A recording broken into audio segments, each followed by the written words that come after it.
Tajiri wa teknolojia nchini Marekani Elon Musk ametangaza kujiuzuru nafasi yake kama mfanyakazi maalum wa serikali na mkuu wa idara ya ufanisi wa serikali ya Marekani DOGE. Kikosi kazi kilichoanzishwa na rais wa sasa wa Marekani Donald Trump kwa lengo la kupunguza matumizi ya serikali na kuiboresha kwa wananchi wa kawaida. Musk aliyeonekana akiwa amevaa kofia maarufu ya jibini kwenye mkutano wa hadhara mjini Green Bay, Wisconsin mapema wiki hii alionekana mchangamfu na mwenye furaha. Hata hivyo, taarifa zinaonyesha kuwepo kwa mvutano unaoongezeka kati yake na ikulu ya Donald Trump. Kupitia ukurasa wake wa X, zamani Twitter, Musk aliandika, wakati muda wangu uliopangwa kama mfanyakazi maalum wa serikali unafikia mwisho, ningependa kumshukuru rais wa sasa wa Marekani Donald Trump kwa kunipa fursa ya kupunguza matumizi yasiyo ya lazima serikalini. Aliongeza kuwa kazi ya DOGE itaendelea kuimarika kadri inavyokuwa sehemu ya utamaduni wa serikali. DOGE, ingawa si shirika rasmi la serikali ya Marekani, limekuwa na mamlaka makubwa chini ya agizo la rais wa sasa wa Marekani Donald Trump. Lengo lake limekuwa ni kubaini na kuondoa miradi au idara zisizo na ufanisi nchini Marekani. Chini ya uongozi wa Musk, DOGE imehusika katika kufuta ruzuku, kupunguza nafasi za kazi za serikali na kuvunjwa kwa idara za elimu na shirika la maendeleo ya kimataifa la Marekani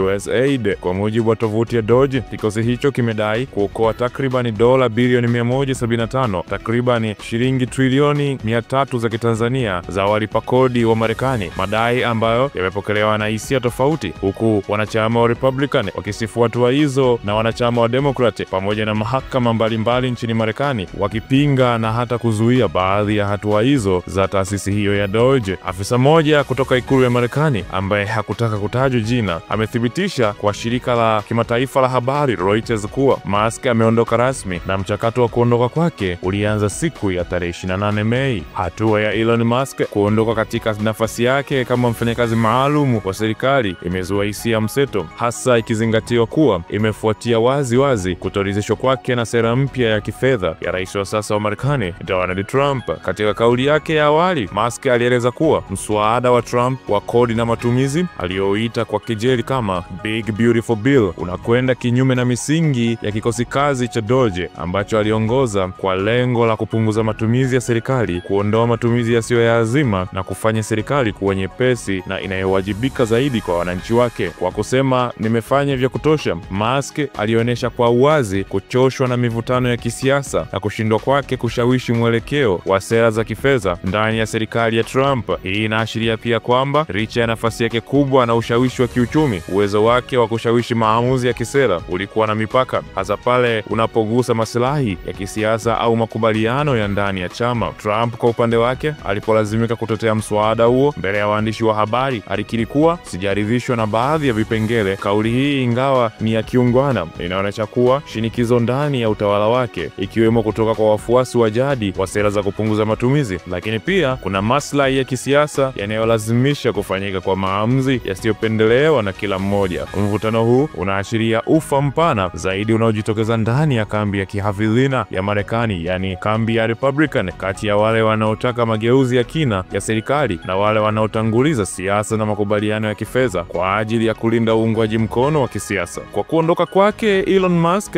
anaacha pengo kubwa si tu katika kikosi kazi cha DOGE, bali pia katika sura ya juhudi za kubadilisha namna serikali ya Marekani inavyofanya kazi nchini Marekani. Hatima ya DOGE sasa inakuwa na mashaka makubwa. Je, kikosi kazi hicho kitaendelea bila uongozi wa mtu mashuhuri kama Musk? Je, misingi ya kupunguza matumizi na ufanisi wa kiutendaji itazingatiwa bila kelele za vyombo vya habari au ushawishi wa mabilionea? Kwa vyovyote vile, uwepo wa Musk jijini Washington haukuwa wa kawaida. Alikuja na maono, alifanya maamuzi yasiyotarajiwa na aliondoka akiacha alama, ikiwa ni pamoja na mijadala mikubwa kuhusu nafasi ya sekta binafsi katika mageuzi ya utawala wa umma. Kile ambacho wengi hawakuweza kukifanya, Musk alikifanya kwa miezi michache tu, na sasa anawaachia wengine mzigo wa kuendeleza mapambano hayo au kuyaacha yatoweke kabisa. Ndogo mtazamaji wa Citizen, tunaendelea kukukumbusha uendelee kusubscribe na kutoa maoni katika sehemu yetu ya maoni, yani comment section, juu ya taarifa mbalimbali zinazokufikia kutoka kona mbalimbali za dunia, iwe ni katika ulingo wa kisiasa, uchumi au michezo na burudani.